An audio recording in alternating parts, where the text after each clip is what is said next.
So, uh, as we discussed from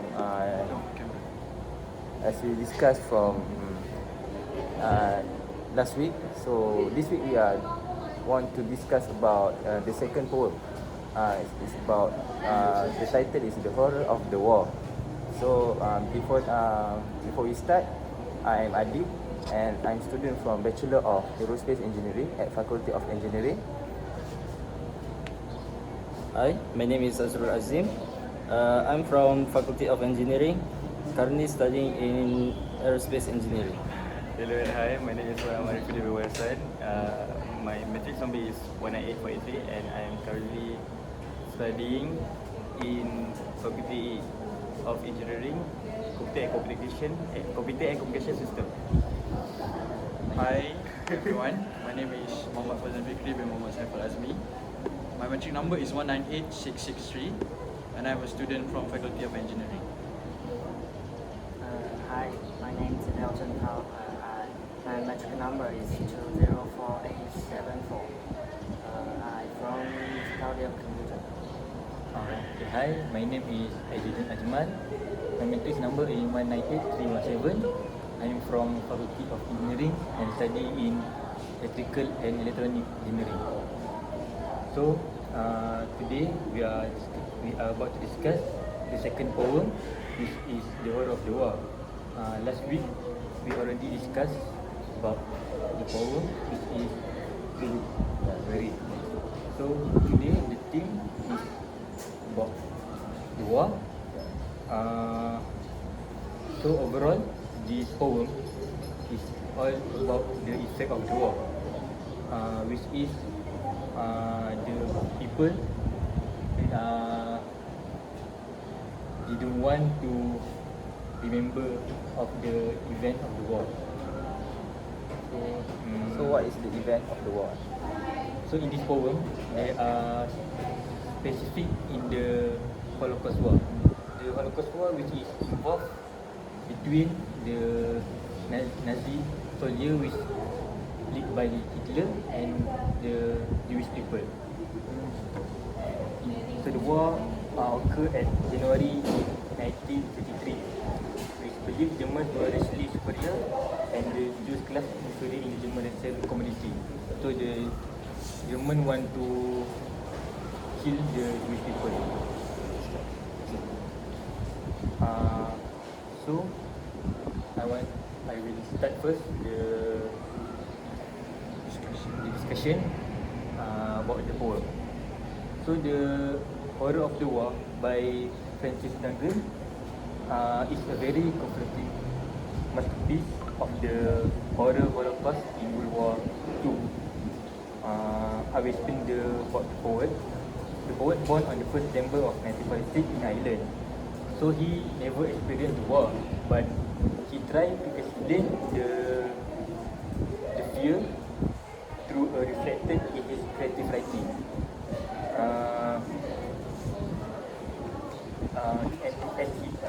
As he desires to know more. So the first stanza has an interesting opening informed to us, which is someone mentioned the Holocaust. The old Jewish man said no. The first line infers that is a social gathering which is all Jewish people doesn't want to be reminded of the war. So on the line 3, he slowly folded up his sleeve and number H in blue.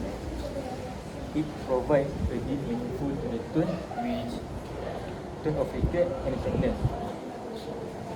The permanent reminder cut through his arm represent the war is to be sorrowful in the poem.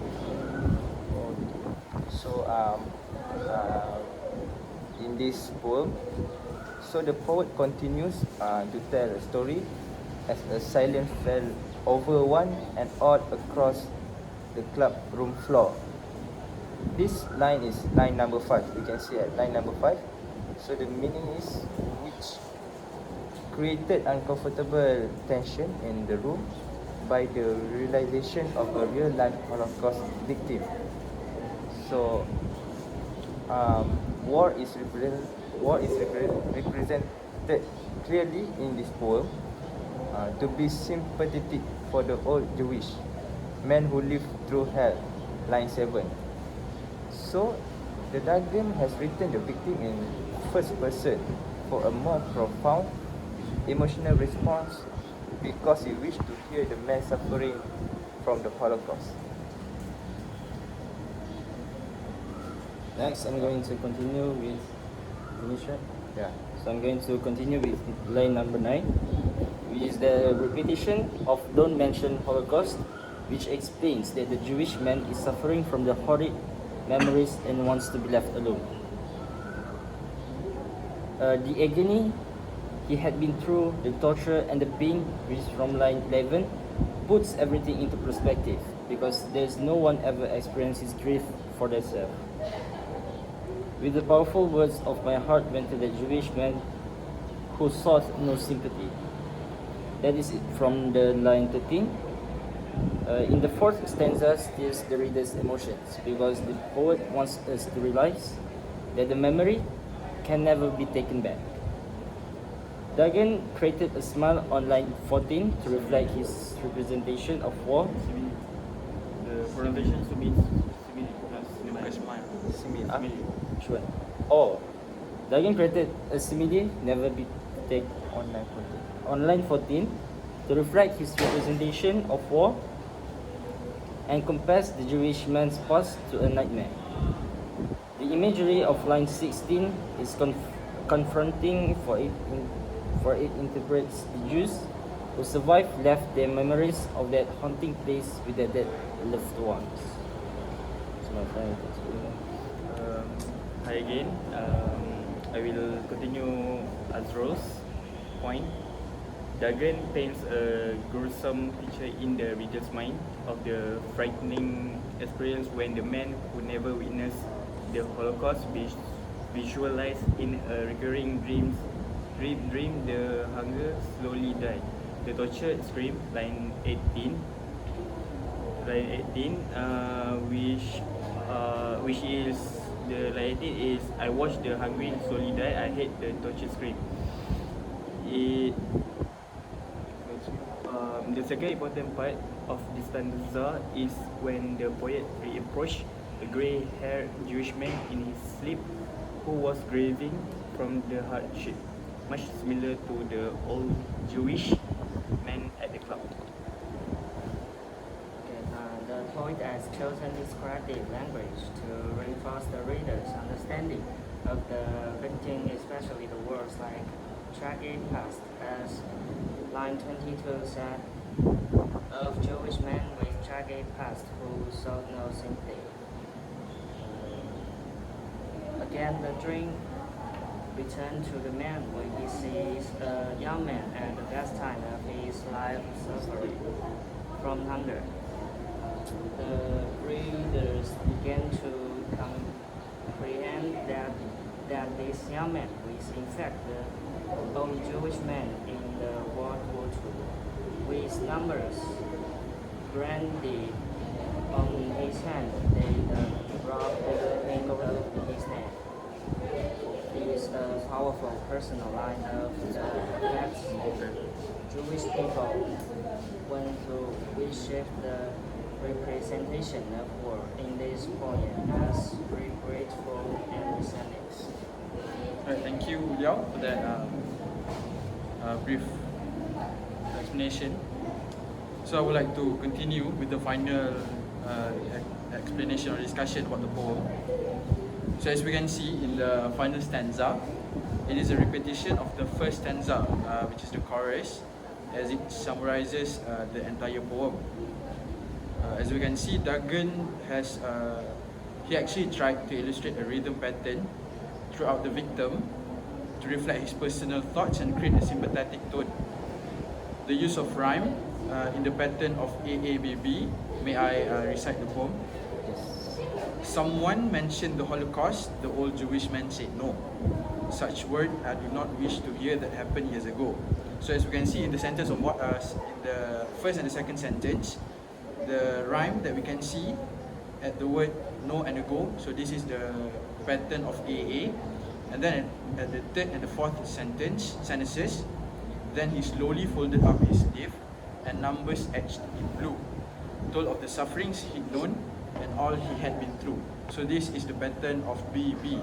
So as you can see, Dagan has used the pattern of AABB in every stanza, like no and a go in the first stanza. This is actually the purpose of using this rhyme is to help the fluency and the understandings of the representation of the war, which is the Holocaust. And that is all I can say about the rhyme and the language about this poem. So thank you. That is all my explanation about the language now. Thank you, Fauzan, for the final explanation of the poem. So for the conclusion for the poem, you can see that the war gives a big bad effect to the people who have already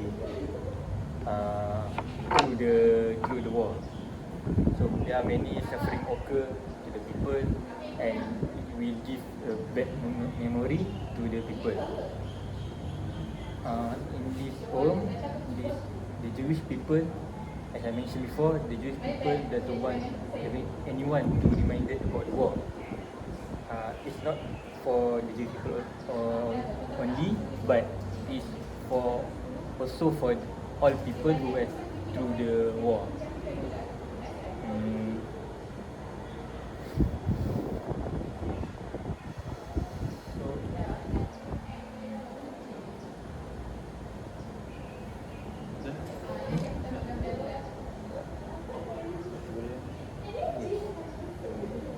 That is all for our discussion today.